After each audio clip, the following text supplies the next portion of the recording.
That night, the sea was wild and furious. Giant waves rose high like dark mountains, and lightning tore across the sky.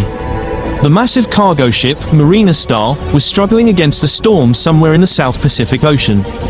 Captain Arif stood on the deck, gripping the wheel tightly. Beside him were mechanic Rasht, scientist Dr. Mahira, adventurer Sagor, photographer Tanya, and two sailors, Ryu and Roby. The storm struck harder than anyone expected. A blinding flash of lightning cracked open the sky, and within moments, the ship's hull split in two. Screams filled the air as the crew was thrown into the raging sea. Everything went black. Chapter 2, The Unknown Shore. When Sagor opened his eyes, the morning sun was soft and golden. He lay on a sandy beach, waves gently touching his feet. Around him was a dense forest, tall trees, strange bird calls, and a scent of salt and mystery in the air. A few meters away, he saw Tanya and Dr. Mahira, alive but exhausted. "Where are we?" Tanya whispered. Dr. Mahira looked around and said, "I don't know. But this place, it's not on any map I've ever seen." They gathered some wood, lit a small fire, and began exploring the forest. Soon they stumbled upon an ancient temple ruin, its stones covered with moss and strange symbols carved deep into the walls. Chapter 3, The Shadow in the Trees. As night fell, the island became eerily silent. From somewhere deep in the jungle came a rhythmic drum sound, boom, boom, boom, like a ritual. Sagor stared into the darkness, holding a burning stick. Suddenly, he saw a shadow move behind a tree. "Who's there?" he shouted. A man stepped out, old, with a long beard and ragged clothes. "You're new here," the man said. "No one comes to this island anymore." They were stunned. "Who are you?" Sagor asked. The man smiled faintly. "Colonel Farrick. I've been stranded here for 20 years. He told him the island's name, Nabalon, an ancient place forgotten by time. Chapter 4, Traces of a Lost Civilization. The next morning, Colonel Farrick led them through thick jungle paths to a hidden cave high up in the hills. Inside, on the stone walls, were golden carvings of a giant serpent. Underneath were strange inscriptions. Dr. Mahira examined them and said, "This looks similar to ancient Mayan script, but not exactly. Maybe older." Farrick nodded. "The legend says, beneath this island lies the source of life, the blood of the gods." They realized that the mystery of Nabalon was far deeper than they thought. Chapter 5, The Secret Passage. At the end of the cave, Sagor noticed a stone slightly raised from the floor. When he pressed it, part of the wall slid open, revealing a dark tunnel. A cold wind rushed out. They lit torches and entered. The floor glowed faintly with engraved patterns, and the air smelled metallic. At the center of the tunnel was a massive stone chest. On it were words carved in an unknown tongue, the essence of life, the gift of the gods. Tanya carefully opened the chest. Inside was a glass container filled with glowing blue liquid. Dr. Mahira's eyes widened. This could be an energy source, or something far more dangerous. Chapter 6, The Curse awakened. Suddenly, the cave began to shake violently. Rocks started falling. Colonel Farrick screamed, "No! Don't touch it! That's not a gift, it's cursed!" They ran toward the entrance as the tunnel collapsed behind them. Outside, thunder roared and the sea grew violent again. Dr. Mahira looked at the sky and said, "We can't leave this island until we understand what we've awakened." Chapter 7, The Heart of the Island. They trekked deeper into the jungle until they reached a clearing where a giant stone statue stood, half man, half serpent. At its base was a single inscription, "Only the pure of heart may awaken the spirit of the island." Sagor placed his hand on the statue. At once, a blinding light burst from its eyes. The ground trembled, trees bent, and a deep voice echoed through the valley. "You humans have returned. Again you seek the fire that once destroyed us." Chapter 8, The Truth of Nabalon. Sagor spoke, trembling. "We don't want treasure. We just want to know the truth." The statue's voice rumbled like thunder. Long ago, Nabalon was a great civilization. Its people drank the blood of the gods, hoping for eternal life. But their greed brought ruin. The sea swallowed their cities, and the islands sank beneath the waves. Those who touched the blood were no longer human. The wind howled as the statue's eyes dimmed again. Chapter 9, The Escape. The ground split open. Lava burst from the mountain. The island was collapsing. Colonel Farrick shouted, "Run!" To the shore.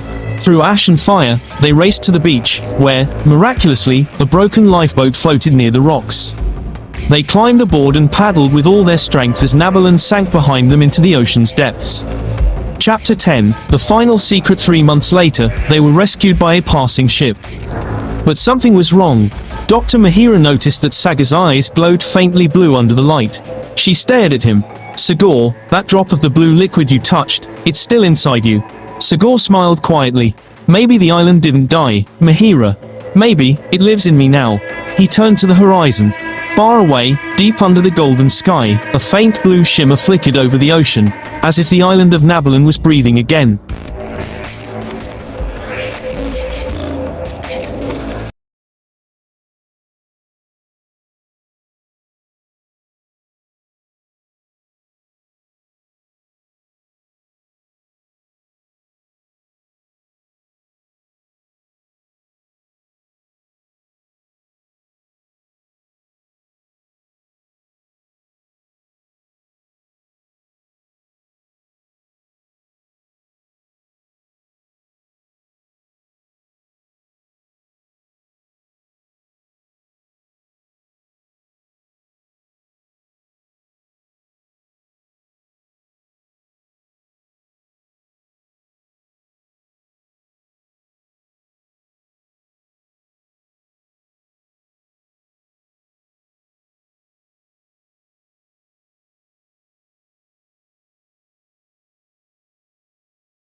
After 6 months of silence, the waves no longer roared with the same fury.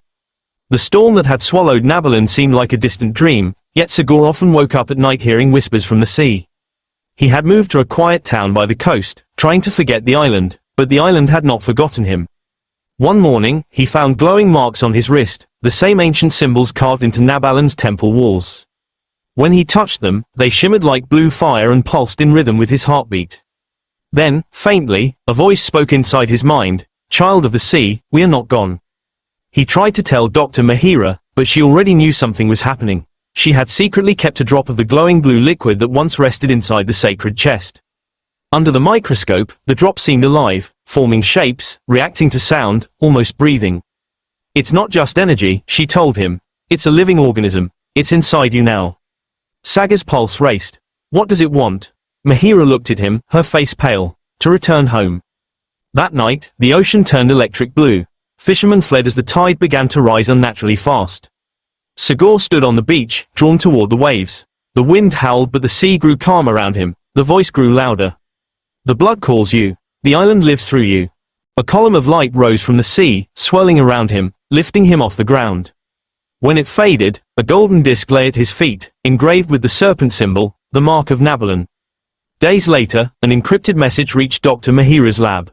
It contained only coordinates and a single line: "The island is rising again. We must stop it, Colonel Farrick." They thought he had died, but if he was alive, it meant the island was too. Sagor clenched the disc in his hand. "It's calling me back." Months passed, and a new expedition began. Mahira led the mission aboard a research vessel, Aurora. The sonar readings grew erratic as they neared the old coordinates. Something immense was moving beneath the surface. When the fog cleared, ancient stone towers emerged from the ocean. Nabalon was rising again. They found Colonel Farrick waiting near the cliffs, older but alive. "The island never died," he said. "It slept, waiting for the bloodline to awaken. You, Sagor, are its key." He pointed to the golden disc. "That is the seal of Nabalon. It can awaken the heart, or destroy it." Sagor felt the marks on his wrist burn brighter. "What if I choose wrong?" Farrick's eyes were grave. "Then the world will drown as Nabalon once did." Inside the heart temple, they found a living crystal, pulsing like a heart. The voice returned, echoing through the chamber. "Restore the balance. Choose life or ruin." Sagor stepped forward. He raised the golden disc. His body glowed with the same energy that once flowed beneath the island. "I didn't ask for this," he whispered, "but maybe it chose me." He pressed the disc into the crystal. A blinding surge of light exploded outward. The ground shattered, the ocean roared, and then, silence. When Dr. Mahira opened her eyes, the island was gone.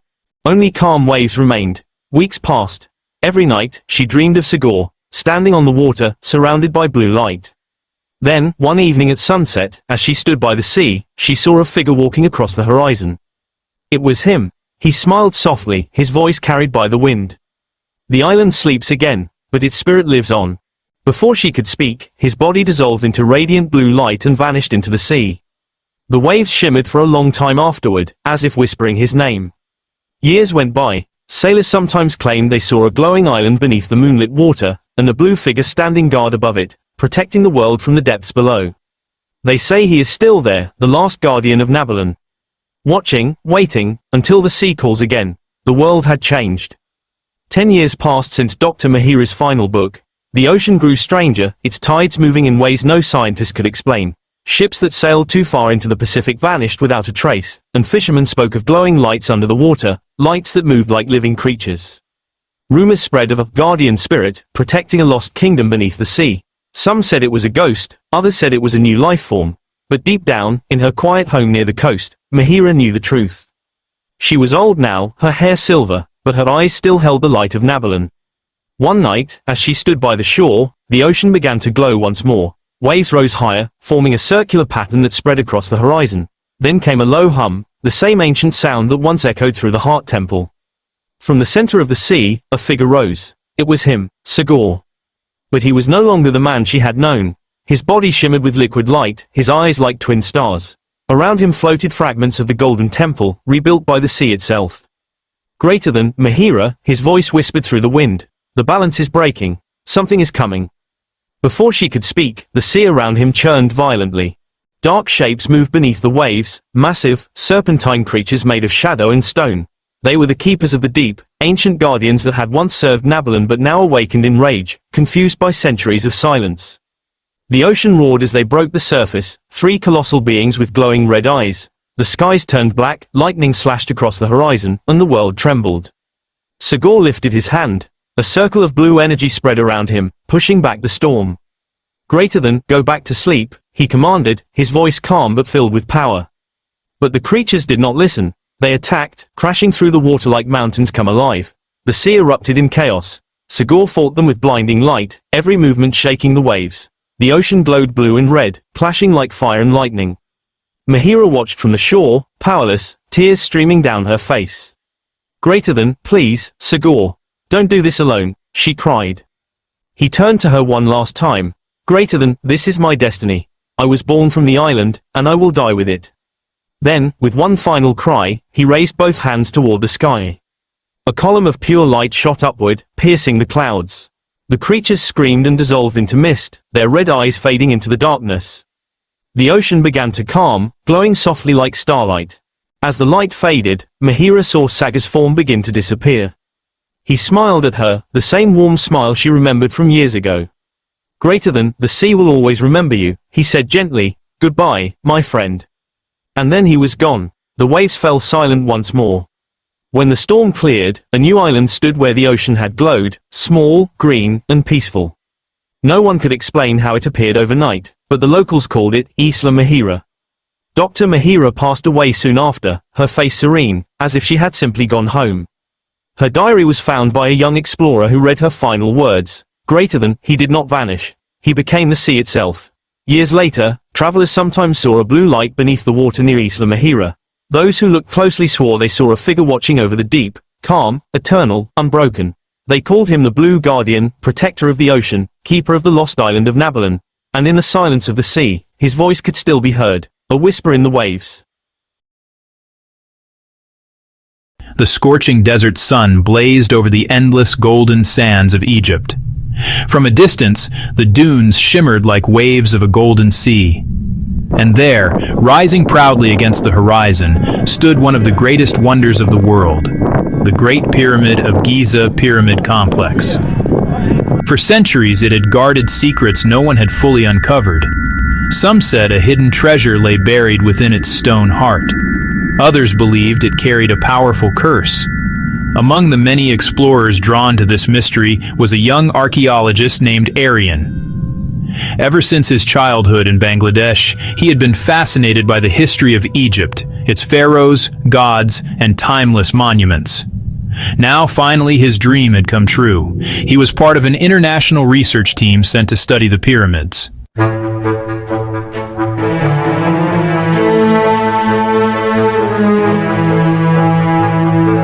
It feels like I'm standing face to face with thousands of years of history. His team leader, Dr. Rashid, an elderly Egyptologist, walked up beside him. Aryan, these pyramids are not just made of stones. They hold secrets the world has never heard. Aryan nodded slowly, his heart beating with quiet excitement. That night, while the team was busy in their base camp, Aryan sat alone inside his tent, studying an ancient map he had bought from an old bookstore in Cairo. The fragile parchment was covered in strange symbols. One of them caught his attention, a mark that seemed to match the southern wall of the Great Pyramid. Hours later, when the desert was quiet and the moon was high, Aryan silently left the camp.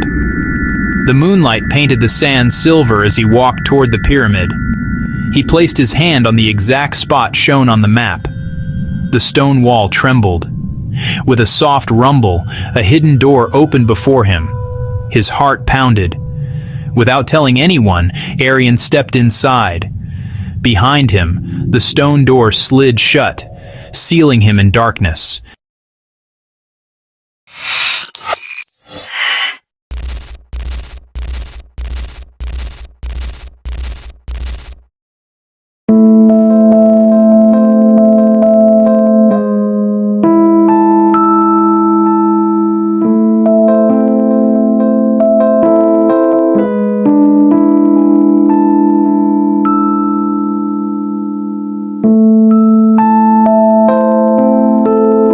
From somewhere deep in the corridor came a faint whispering sound.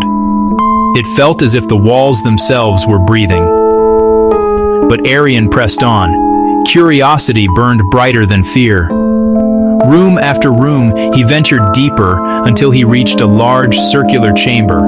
In the center stood a massive stone chest, surrounded by carvings of Pharaoh Khufu, the legendary builder of the Great Pyramid. Aryan approached the chest and tried to read the hieroglyphs on its surface. Suddenly, the floor beneath him shook. Light burst from the walls like golden fire, swallowing the room in a blinding glow.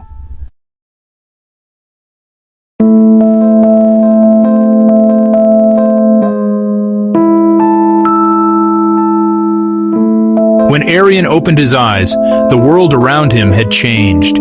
He was no longer in modern Egypt.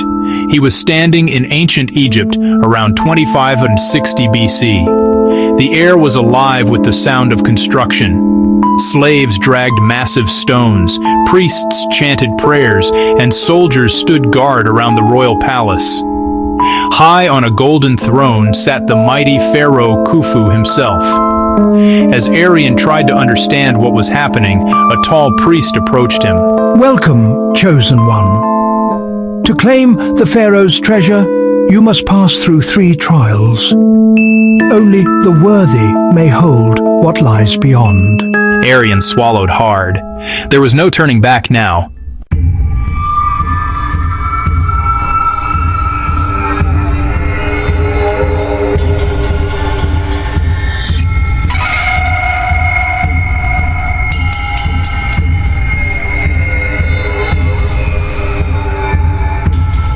The priest led Arian to a massive underground labyrinth made of sand and stone. The pathways twisted and turned endlessly. Deadly traps lurked beneath the sand. One wrong step could mean falling into darkness. Arian relied on the map burned into his memory. Hour after hour, he pushed forward through the heat, the dust, and the fear. Finally, with a gasp of relief, he stepped out of the maze alive. 1 down, 2 to go.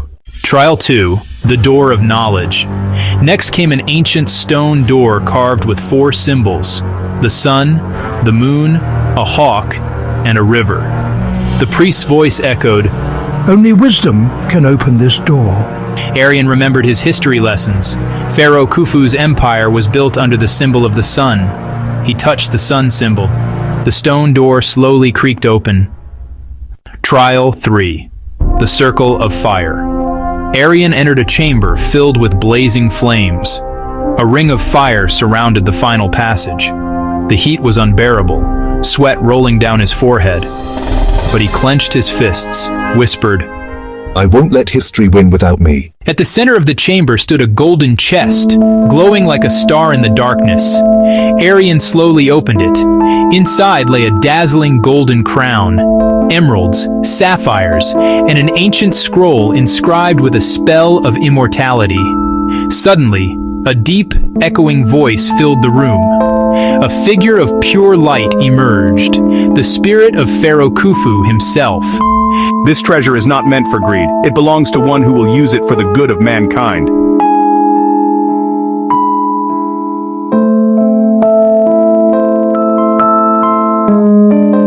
I promise I will protect it for the world.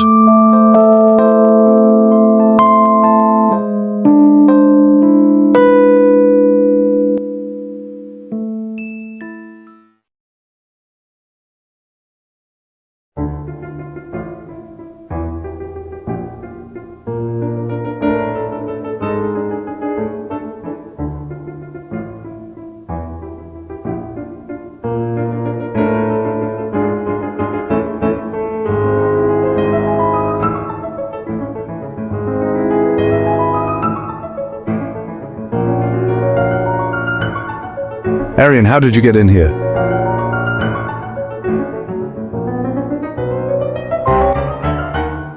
History showed me the way.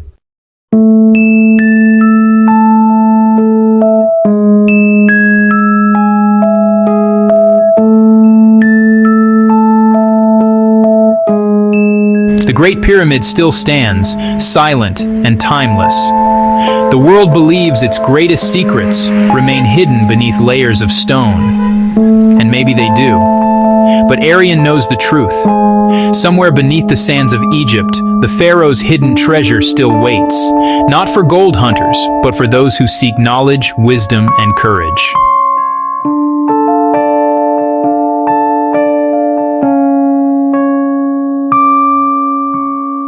One day, I'll return to that time when Pharaoh Khufu wrote the secret of immortality. And the wind across the desert carried his promise away, as the ancient pyramid stood like a guardian of eternal mystery.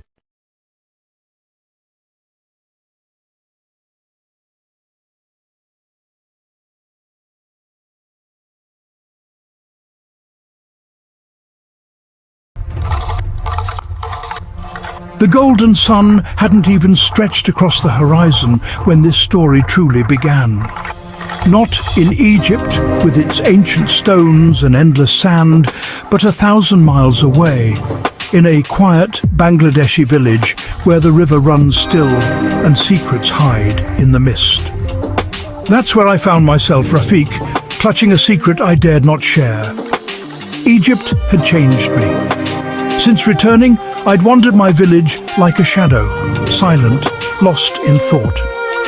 Beneath my bed, in an old iron box, lay the cause, a chunk of stone carved with symbols older than memory itself. One night, as the full moon floated above the river, I heard a whisper so clear it chilled my blood. Rafiq, the gate is opening. Your time has come. I ran outside, heart hammering, and found the stone glowing like an ember. I knew then I couldn't run from this. I had to go back. I told everything to Mitu, my oldest friend. She didn't laugh. She didn't run. She packed her bag. Together, we flew back to Cairo, not as tourists this time, but as seekers, clutching the glowing stone and my grandfather's battered diary. That diary held the key. Beneath the Great Pyramid, a hidden chamber opens once every 100 years, when the stars align. Was I sure? Mitu's eyes asked the question. I just nodded. This was my grandfather's secret. Now it was mine. We crept onto the pyramid site under the cover of night. The moonlight made the stones look alive. My hands shook as I pressed my stone to the wall, lining up the carvings. A deep rumbling. The wall slid open. Cold air rushed out, carrying a whisper from another world. Inside, torchlight flickered over gold hieroglyphs, stories of lost kings, gods, curses. At last, we reached a chamber fit for a legend. A giant pharaoh statue, emerald eyes glowing, a stone coffin, a golden throne. Suddenly, bang! The door crashed shut behind us. Mitu screamed. The statue's eyes flared, and a voice echoed through the gloom. You hold the key to our kingdom, but are you worthy? Sand swirled, hissing like 1,000 snakes. I remembered the ancient prayer in the diary. Eyes closed, I whispered the words. The storm stilled. A secret passage yawned open. We found a golden crown and an ancient scroll, the true heart of the mystery. It told a forgotten story. Centuries ago, builders from Bengal, my ancestors, helped raise the pyramid stones. Tears stung my eyes. This was the truth my grandfather protected. The statue's voice softened. Protect our legacy. Do not let greed destroy it. We escaped at dawn, just as the door sealed shut forever. We took nothing but the scroll, proof of a bond stretching from Egypt to my home. Now, back in Bangladesh, I've built a museum by the river. I'm not the same man who left. The stone is silent, but sometimes when the moon is full and the river is still, I swear I hear that ancient whisper. The gate will open again when the stars align. A story of history, mystery and destiny, just like a classic film from home.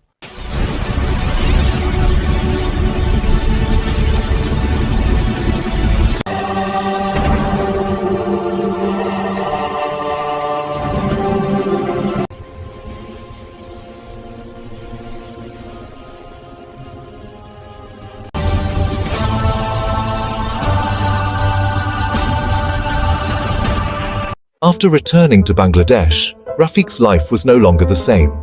The small museum he had built beside the river was now full of visitors. People from all over the country came to see the mysterious stone and the ancient scroll that proved a forgotten bond between Bengal and Egypt.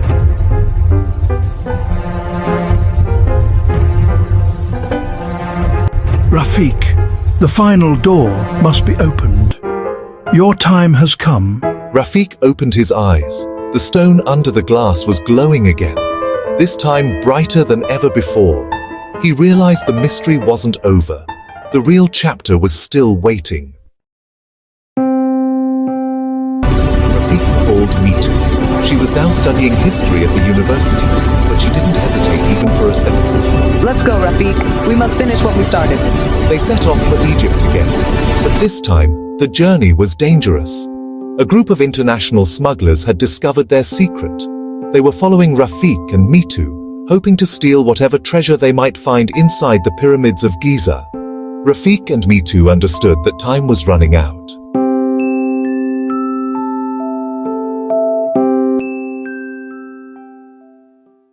Inside the scroll, they discovered a new symbol, a mark pointing to a deeper level beneath the secret chamber they had once entered. Late at night, they stood again in front of the ancient wall. Under the moonlight, the carvings and the stone's glow aligned perfectly. The sand began to shift, and a staircase appeared below their feet. Without a word, they descended. They entered a massive underground hall.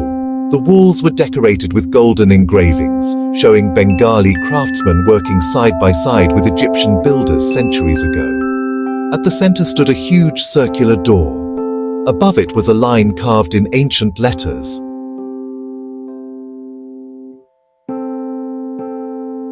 Rafiq raised the glowing stone. The door began to move, slowly opening. A cold wind rushed out, carrying a deep, low hum. Suddenly the torches went out. Darkness swallowed everything. Then from the ceiling a massive figure of light emerged, the spirit of a pharaoh. You are the children of history, but protecting history is not easy. Greed can destroy everything. Before Rafiq could speak, the smugglers appeared behind them. They rushed forward, trying to grab the stone. But the moment they crossed the threshold, the chamber erupted in a furious sandstorm. The thieves vanished into the storm, as if erased by time itself. Rafiq and Mitu held their ground. The pharaoh's voice echoed again. You are worthy. Our legacy belongs to those who protect, not to those who steal. In the center of the room, a golden chest rose from the floor. Inside it lay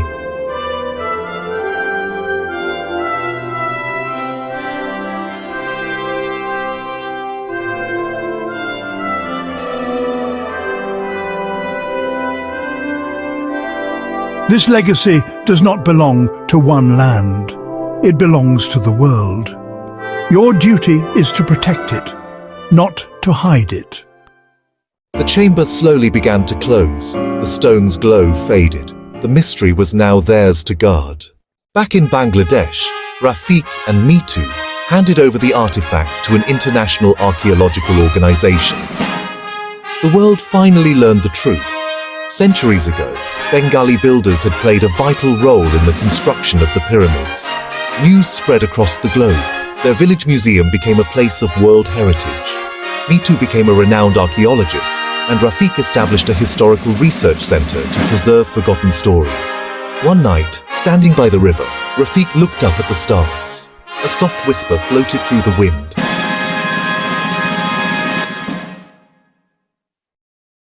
I promise, this secret will never be lost again.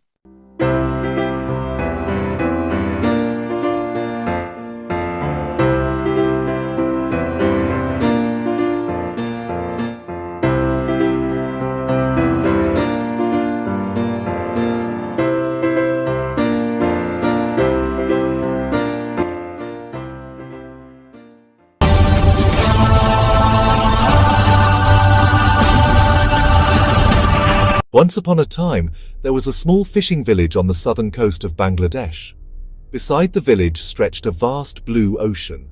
Every day, the villagers went out to sea to catch fish. But there was one particular part of the sea that everyone avoided. People said something mysterious lay beneath the waves, something from which no one ever returned. An old fisherman named Hashem Ali often warned, "Deep under that water lies a sunken city. At night, blue lights glow like stars down there." Some believed him, some laughed, but fear lived silently in every heart. One day, a brave young boy named Ridoy decided to uncover the truth. He asked his friends Imran and Sumi, "If we go together, we can find out what really hides down there." One dark night, the three friends took a small motorboat and sailed toward the forbidden area. The sea was strangely calm, but the deeper they went, the darker and bluer the water became. Suddenly, something knocked against the bottom of the boat. A soft blue light rose from the depths below. Although afraid, their curiosity was stronger.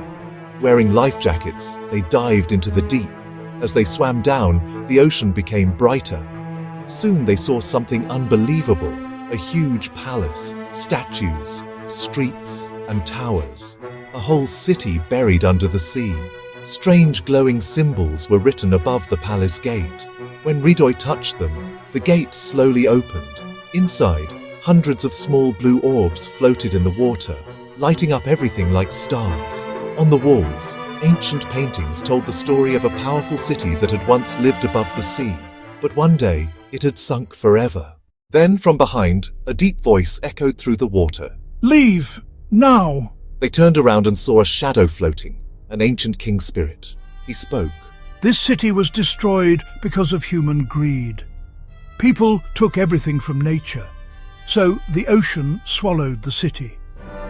If you don't share this truth, your world will face the same end. The spirit disappeared, but a strong underwater current began to swirl around them.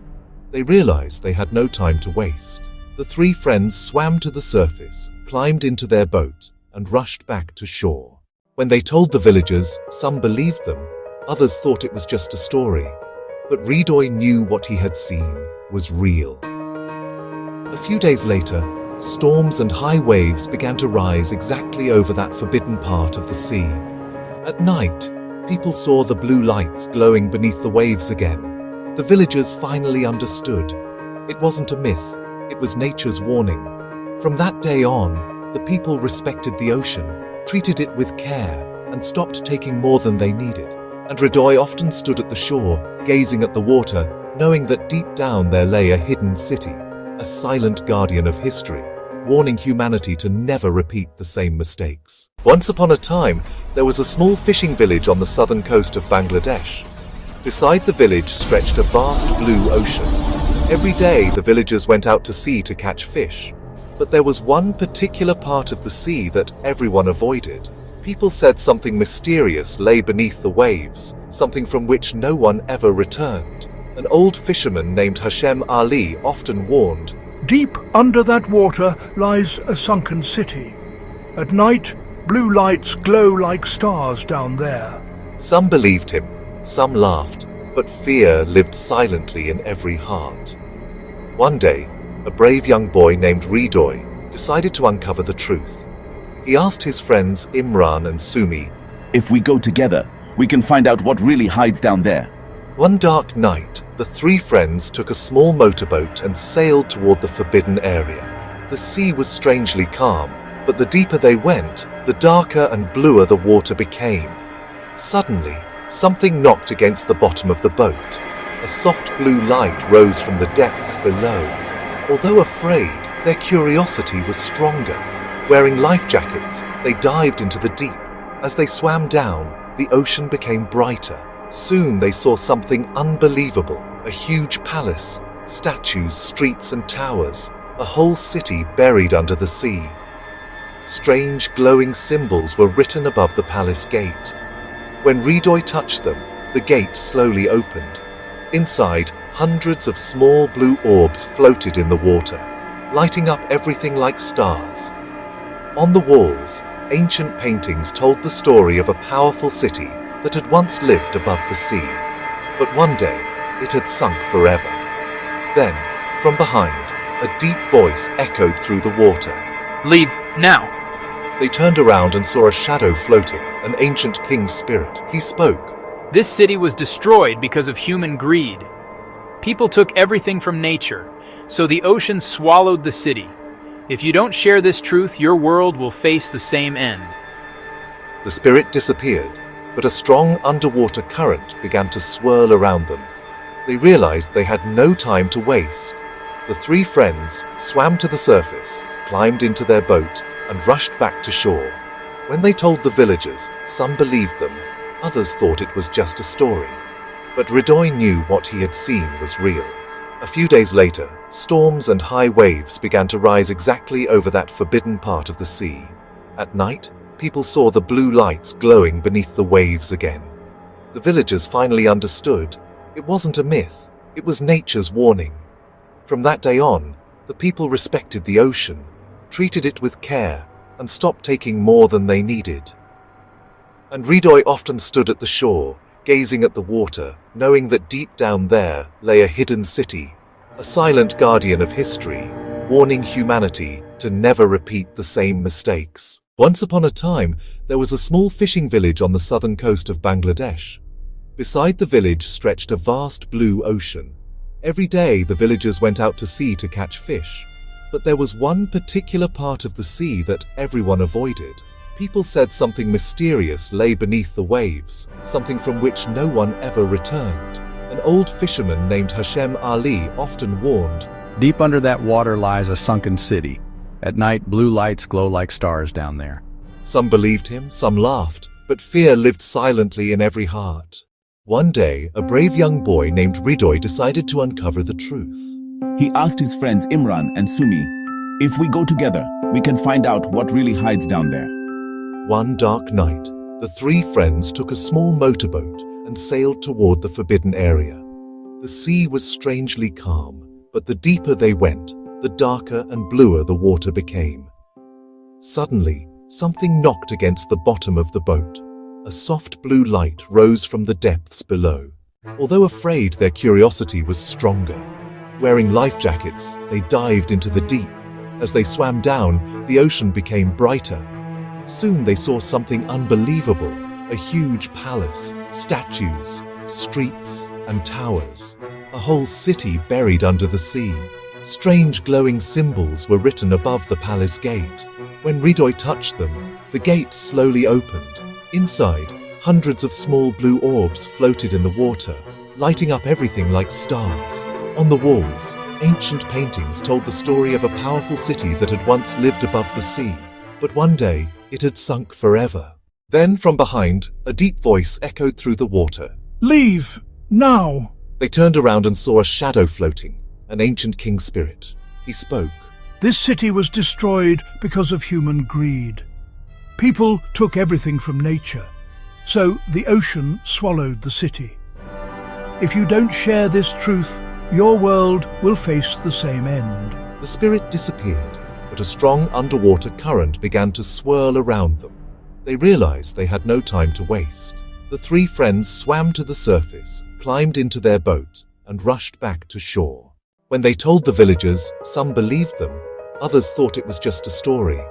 But Ridoy knew what he had seen was real. A few days later, storms and high waves began to rise exactly over that forbidden part of the sea.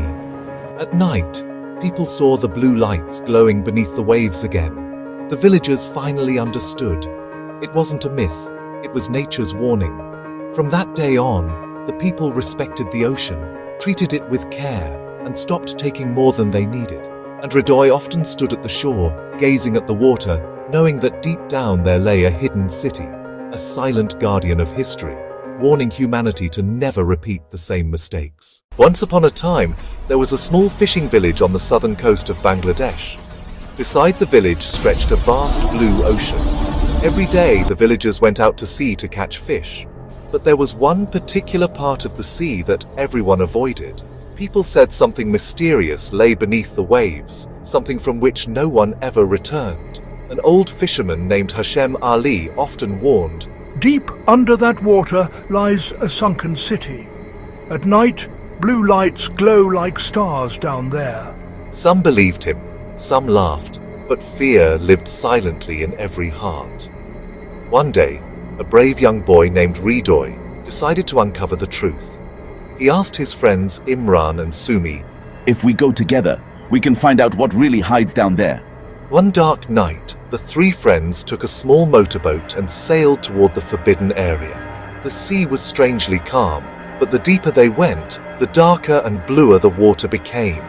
Suddenly, something knocked against the bottom of the boat. A soft blue light rose from the depths below. Although afraid, their curiosity was stronger. Wearing life jackets, they dived into the deep. As they swam down, the ocean became brighter. Soon they saw something unbelievable, a huge palace, statues, streets and towers, a whole city buried under the sea. Strange glowing symbols were written above the palace gate. When Ridoy touched them, the gate slowly opened. Inside, hundreds of small blue orbs floated in the water, lighting up everything like stars. On the walls, ancient paintings told the story of a powerful city that had once lived above the sea, but one day it had sunk forever. Then, from behind, a deep voice echoed through the water. Leave now. They turned around and saw a shadow floating, an ancient king's spirit. He spoke. This city was destroyed because of human greed. People took everything from nature, so the ocean swallowed the city. If you don't share this truth, your world will face the same end. The spirit disappeared, but a strong underwater current began to swirl around them. They realized they had no time to waste. The three friends swam to the surface, climbed into their boat, and rushed back to shore. When they told the villagers, some believed them, others thought it was just a story. But Ridoy knew what he had seen was real. A few days later, storms and high waves began to rise exactly over that forbidden part of the sea. At night, people saw the blue lights glowing beneath the waves again. The villagers finally understood. It wasn't a myth, it was nature's warning. From that day on, the people respected the ocean, treated it with care, and stopped taking more than they needed. And Ridoy often stood at the shore, gazing at the water, knowing that deep down there lay a hidden city, a silent guardian of history, warning humanity to never repeat the same mistakes. Years passed since Ridoy, Imran, and Sumi discovered the hidden ocean kingdom. Their stories spread far and wide, and many people began to respect the sea more than ever before. The small fishing village grew into a peaceful town, where humans and nature lived side by side. But deep under the waves, something ancient had begun to stir once again. One stormy night, Ridoy was awakened by a strange sound. The wind howled, and the sea roared like an angry beast. When he looked out from his hut, he saw the horizon glowing blue, the same light that had marked the lost city. His heart sank. "Something's wrong," he whispered. By morning, the sea had calmed, but strange things began happening. Dead fish washed ashore, shells cracked open, and the once clear water turned cloudy. The villagers were terrified. They came to Ridoy for answers. "Is the curse back?" one old man asked. Ridoy shook his head. "No, it's not a curse. It's a warning." Determined to uncover the truth once again, Ridoy called Imran and Sumi. "The king trusted us," he said. "If the ocean is awakening, we must know why." That night they prepared their old boat and sailed once more into the heart of the deep. The sky was dark. Thunder rumbled, but they didn't turn back. As they reached the forbidden zone, the sea began to glow again, this time more brightly and violently. Huge waves rose and fell as if the ocean itself was alive. When they dived below, they were stunned. The ancient city was trembling. Cracks ran through its golden towers, and the great crystal they once saw was flickering like a dying flame. Around it, shadowy figures, spirits of the lost citizens, floated restlessly. Then, in the center of the chaos, the king's spirit appeared once more. But he looked weaker, fading in and out of the light. His voice echoed in their minds. "The balance has been broken again. Humans above are polluting the sea, taking too much and forgetting their promise. The ocean cannot breathe." Ridoy's heart filled with guilt. "Tell us how to fix it," he begged. The king pointed toward the crystal. "This crystal holds the heart of the ocean. To save it, you must take a piece of its light and bring it to the world above. Let people see the truth again." The crystal began to split, releasing a single glowing shard. It floated gently into Ridoy's hands. As soon as he touched it, he felt warmth, peace, and the voice of the ocean whispering through his soul. Suddenly the ground shook violently. The city started to collapse. "Go!" shouted the king. "Save the ocean! Save yourselves!" The three friends swam upward as the ruins crumbled behind them. Just before they reached the surface, a massive wave lifted them into the air and carried them all the way back to the shore. When they opened their eyes, the storm had stopped, and the sky was calm. In Ridoy's hand still glowed the small blue shard. The villagers gathered around, speechless. The light was so pure that it reflected on everyone's faces like the moon. Ridoy raised it high and said, "This is the heart of the sea. It's alive. We must protect it, not just for ourselves, but for every living thing." From that day, the villagers began a new life.